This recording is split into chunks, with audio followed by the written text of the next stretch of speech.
Welcome to Living History. I'm your host, Mike Hauser, and today joining us, it's Joni Young. Welcome, Joni. Thank you. Nice to be here, Mike. Very nice of you to join us today. I know you've got a very busy schedule, so we're going to get right to it. Okay. Well, Joni, tell us, when did you come to the Conejo Valley, and what brought you out here, and where did you come from? Well, let me take it in order of sequence, if I can, Mike. I'm a transplanted New Yorker from Brooklyn. And I came out to California in January 1963 and had the great honor of landing a job with the Jan's family.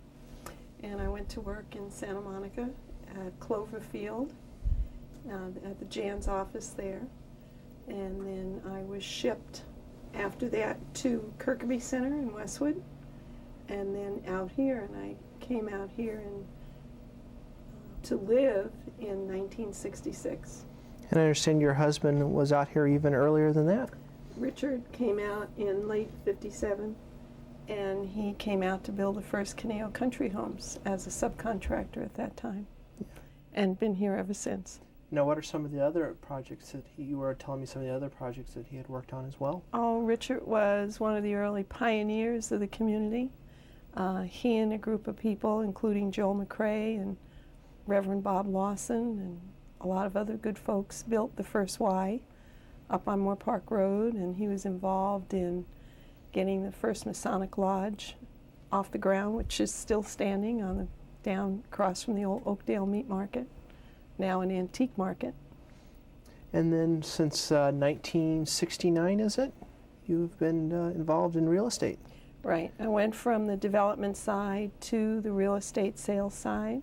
In 1969, I was invited in to be an officer and director, and then subsequent a partner of the Brown Realty Company. And 1986, opened my own firm, Young Realtors.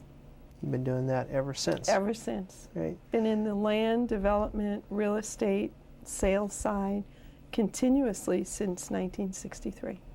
Now, besides real estate, though, you have made almost a career out of participating in various organizations. I think I'm a volunteer who works as a realtor for a living, Mike. So what's the first group that you got involved with? Oh, gosh, that's hard to say. I think I first got involved in chambering. I was asked by the chamber to get involved, and then at that time, there was only one other woman involved in the chamber at the board level, and that was Donna Fargo. And I had the pleasure of sitting on the board with her, and then became the first woman chair of the chamber in 1986. And actually, Woman of the Year, too, weren't you? Yes. In 1985? 85 or 86. Mm-hmm. So I was chair probably in 85, and then Woman of the Year in 86. How is the chamber, for people that don't know, how is the chamber involved in the community? Not just so much the business aspect of the businesses, but how do they participate in how the community develops and evolves? Well, Mike, the chamber is a place where business people can gather and have a voice in the community, and also do good things in the community, and also support issues that are important to business or important to the quality of life in the community, because businesses flourish when a community flourishes. So we became involved early on. I think mine was the first board. I was the first chair that took a positive position in support of this place that we're in today and the whole concept of a place and a civic arts forum. You also have been heavily involved in senior concerns? Senior concerns, and I was involved in affordable housing issues. I think that was very important because communities need a totality. They need to be represented. They have to have housing stock for all members of the community. And I think that Thousand Oaks has done an admirable job in doing that, and we still need to keep doing that. Senior concerns, I got involved. Senior concerns, I kind of guess I paced my life as I graduated through the years with issues from affordable housing to senior concerns. And I, like many of the volunteers, got involved in senior concerns because I had a need for information and resources for my parents and my in-laws as well, my second parents. And so I called upon Senior Concerns as a resource and had an opportunity to see the work they did and became so interested in it that I ended up on the board and very proudly just finished a campaign raising $2 million with the great help from the City of Thousand Oaks and their participation, and we were able to expand our Senior Concerns Day Center for frail and mentally impaired seniors. Wonderful, wonderful. Now, obviously, Thousand Oaks has changed a great deal in almost 40 years that you've been here. What was it like to be a transplanted New Yorker, to boom, come to this community? How was it different? Well, it was a cultural shock at first. It was very interesting because, you know, they say there are no trees in Brooklyn, but I grew up near the bay and near the ocean in Sheepshead Bay, and so I really didn't think that I grew up in a city, although I worked in the city and I loved the city, just the pace of it, the energy of it, and it was interesting that I came really absolutely opposite to this tiny little hamlet out here called Conejo Valley, Thousand Oaks. And the hills were lush, and the sheep used to walk through the street, and people used to ride their horse or tie it up in front of different stores along Thousand Oaks Boulevard. And we had just less than a handful of restaurants. And when the Dallas Cowboys came to town, it was the biggest event ever. And so it was it was wonderful. I think when you move from a big city and you come from a large family and you come out to a different place, Thousand Oaks at that time was like a big family, even though we lacked a lot of things. But there was not congestion on the freeway, so it didn't take too long to get where you wanted to go. But I was raising a daughter and didn't have a lot of time to worry about that anyway. But I found great joy in this little place, and it was something out of a movie at that time. Great. The Janses, of course, have been very influential in how Thousand Oaks has developed, but are there individuals that you can cite to say, boy, this person really had a great impact on the community that Thousand Oaks is today?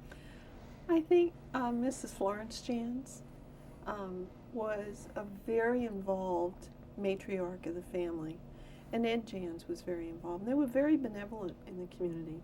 And today I watch Larry, and he's involved in the community in the arts and special interests, but he and his wife are deeply committed to many projects in this community, especially the arts and the cultural development.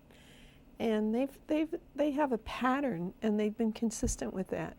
But the Jans family could have just done a development, but they did a lot more than that. And they really are responsible for creating, having the wisdom and the vision to create this balance out here that we enjoy today. And then we were lucky. We had city fathers like Alex Fiore and people like that who really nurtured that and never lost sight of that, and were proponents of balanced development. And they enabled us to grow and grow well. And I think that that's incumbent on all of us to be the stewards of that as we go. What's your favorite part about living in Thousand Oaks? Well, I live in the far outreaches of Thousand Oaks, right close to the LA border in a place called Westlake Village, but I am in the city of Thousand Oaks. And I've lived in a variety of places in the city over all these years. I love the lake and having my little boat docked out there. It's very enjoyable. I love the city in its early days when you'd see sheep on the hills, and the local shepherd, Nick Costa, was a great guy, and he'd had a farm in Bakersfield, and he'd come down, and Nick was an interesting person. He had a lot of holdings, and he had huge flocks of sheep, and there were Basque shepherds that dotted the hillsides. And Nick would come in the office on the boulevard, and he'd always ask me to notarize something, and he signed it with a big X. And I realized that Nick could neither read or write. And one day, and I would never take a nickel for doing anything, and one day he came in, and to show his appreciation and affection, he had a great big truck full of melons, and and I was a single mom, and I thought, oh, good grief, and everybody would kid me that he was, really had a shine on me, so to speak. But there were colorful people like that all over, and the McRae's was still here, and they're just interesting people. You could go to the Oakdale Meat Market and get in back of Richard Widmark online, and lots of wonderful people from Hidden Valley. And although that's not in the city, it's just part of this whole area, so to speak. And I like the friendliness of it. I like the beauty of it, the mountains, just what you see today. It hasn't diminished, although it is a lot more crowded. And speaking about crowded, how has the community matured in the sense that it is now a full-fledged city? Has it matured in a way that you think is a real positive? Are there some things that we could have done perhaps maybe a little bit differently? Well, I think we're fortunate because we have an incredible balance. Great communities come into being and sustain themselves because they have a balance. They have business, they have residents, they have cultural diversion, they have great schools, and we do here. We have private schools, we have incredibly high-rated public schools, and we have a 4-year liberal arts Christian university that is now going to be offering wonderful, wonderful programs and degrees in bioscience and How did you get involved in CLU? Because I understand you're on the Board of Regents. Yes, I am. That's an interesting question, Mike. I guess I first became involved in it when Mark Matthews, way back in the 80s, initiated the first Matthews Business Forums, and maybe you're familiar with that. Mm-hmm. And that event brought business together in an educational environment and united the school to the business community. I became involved when Mark came up with the concept. President Matthews came to my office and said, gosh, Joni, I'd like you to get involved in this. And I said, why me? And I helped him formulate that, brought it to the chamber, brought businesses to the forefront, and we were able to incept that first business forum. And at that time, the university was a college, and they're older than the city, and everybody knew Cal Lutheran because the Dallas Cowboys, that was their summer home. And that was one of the biggest cultural events out here. People came from all over to drive up to the field and see the Dallas Cowboys in training. And they were big. I mean, they were really big guys.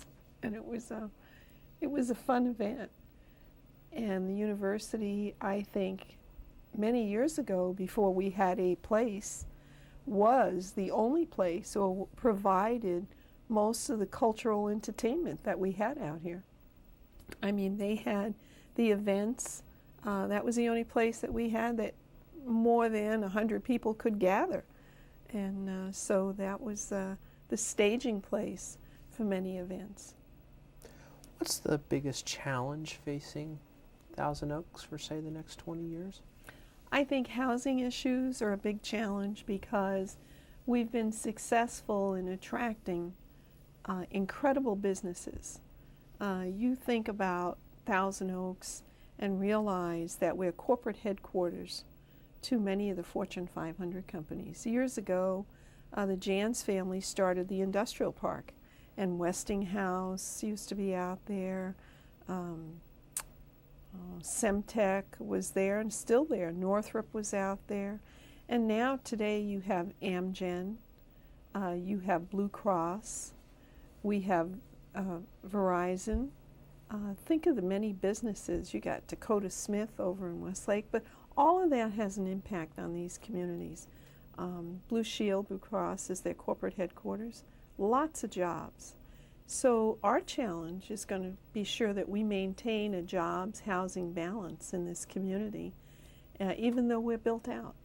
We have to be creative, and we have to supply housing for all elements. We have an incredible need for senior housing because people want to downscale. They still want to be here, but they certainly want a different kind of lifestyle. And we need cluster housing for young people as well. And we don't have a lot of that, and that's our challenge. And our challenge is to maintain enough housing stock so you always have a housing job balance. Mike, I'm sure, I don't know how far you commute nor if you're fortunate enough to live here. I have to come from Camarillo. From Camarillo. Well, you're close enough, you know. I mean, you have to think about the general sphere. But that's going to be a challenge for all the cities, and the cities are going to have to work together so that people who live can commute within a distance, because I can't envision some of my friends actually work out of the area, and that has to be very difficult. I mean, I go to different boards downtown.